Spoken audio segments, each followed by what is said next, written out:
Bienvenidos al boletín semanal de LISA News, el boletín en el que te informamos de las noticias más importantes de la semana en materia de seguridad, inteligencia, ciberseguridad, relaciones internacionales y emergencias. Este boletín ha sido creado de la mano del equipo docente del LISA Institute. Comenzamos. Seguridad internacional y geopolítica.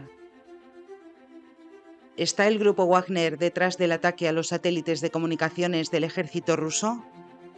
Esta semana, ciberdelincuentes supuestamente afiliados al grupo de mercenarios Wagner han reivindicado la autoría de un ciberataque que derribó a uno de los principales proveedores de telecomunicaciones por satélite para unidades militares rusas y el FSB.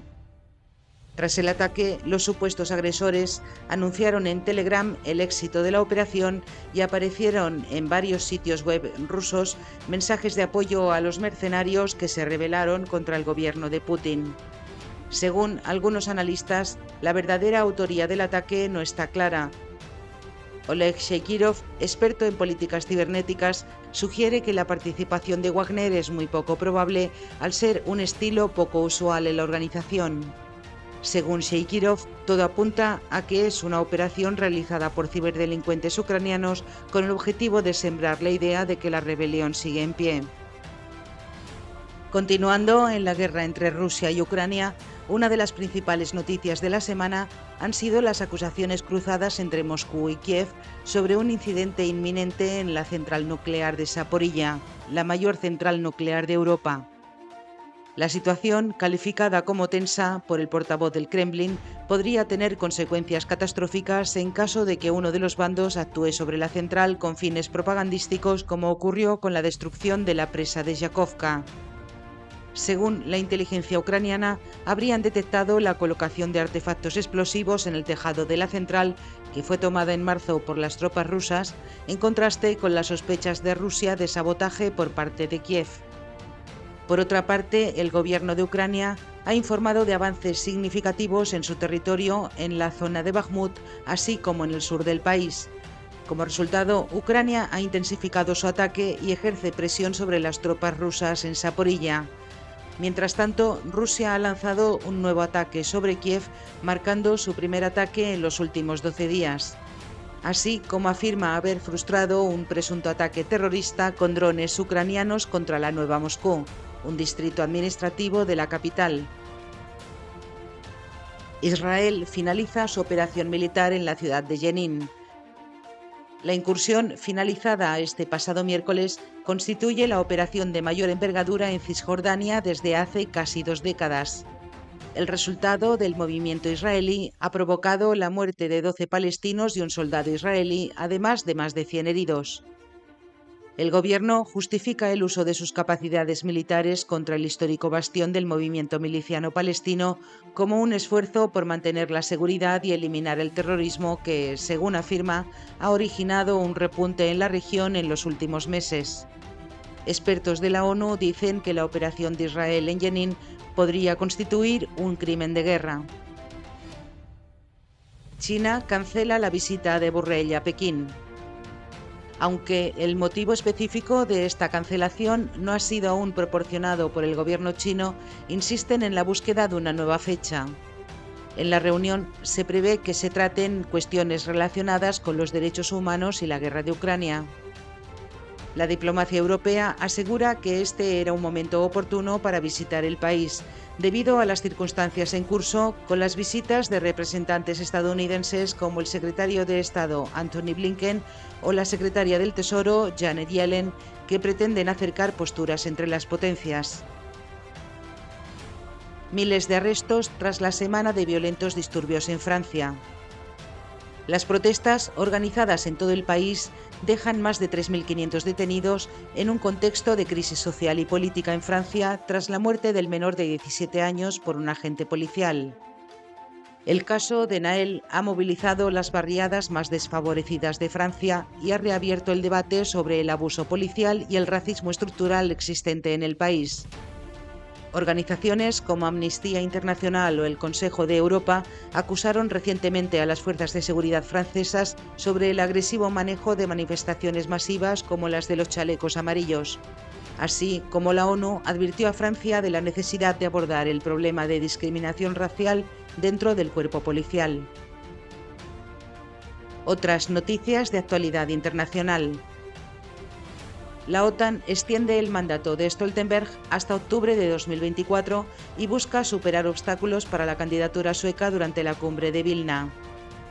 La quema de un ejemplar del Corán en la mezquita central de Estocolmo han complicado los esfuerzos de levantar el veto a la candidatura sueca por Turquía, que ha condenado este acto tras su suceso la semana pasada. La ONU estima 1 millón de refugiados tras el repunte de violencia en el conflicto de Sudán. La intensificación de la violencia contra comunidades no pertenecientes a etnias árabes se ha observado en la ciudad principal y en la zona occidental de Darfur. Desde mediados de abril se han reportado 3.000 fallecimientos y una oleada histórica de desplazados, según el Ministerio de Salud Nacional. Nicaragua reformará su constitución para cambiar el estatus apolítico de la policía. La nueva medida designará al presidente del país, Daniel Ortega, como jefe supremo de la policía, eliminando así la naturaleza civil del cuerpo. Esta decisión se une a la lista de cambios en el régimen que la Comisión General de la Organización de Estados Americanos acusa de atentar contra los derechos humanos, el Estado de Derecho y la democracia del país. Kenia promete derrotar a Al-Shabaab ante el aumento de los ataques cerca de la frontera con Somalia. El ministro del Interior keniano ha recalcado desde su cuenta de Twitter que pretende vencer a todos los radicales violentos responsables de ataques terroristas en el noroeste del país y contra las fuerzas militares desplegadas en Somalia, en el marco de una misión regional contra el grupo insurgente que se ha dado durante años. Toque de queda en Etiopía tras el aumento de la inseguridad y los asesinatos en la ciudad de Amhara. El tiroteo del jefe del Departamento de Seguridad de la ciudad culmina la oleada de incidentes de seguridad en esta zona del país en los últimos meses. La administración local establece la decisión por tiempo indefinido con la intención de asegurar la paz y la seguridad. Inteligencia. Los servicios de inteligencia de Alemania aseguran no haber tenido información de la rebelión de Wagner. El canciller alemán, Olaf Scholz, ha reconocido que la revuelta cogió por sorpresa al Servicio Federal de Inteligencia alemán. Según medios como The Washington Post, Estados Unidos recibió un informe con información sensible sobre los planes de la acción armada contra la cúpula militar rusa, aunque sin revelar datos concretos sobre la ejecución. En relación a esto, Scholz determina que en caso de que los organismos de inteligencia de Estados Unidos contaran con una alerta anticipada sobre la insurgencia de los mercenarios y no la compartieran, sería necesario replantear el sistema de intercambio de información entre los miembros de la OTAN. El partido ultraderechista alemán AfD denuncia al Servicio Federal de Inteligencia alemán. La formación política ha presentado este martes una denuncia contra el presidente de la agencia de inteligencia, Thomas Haldenbach.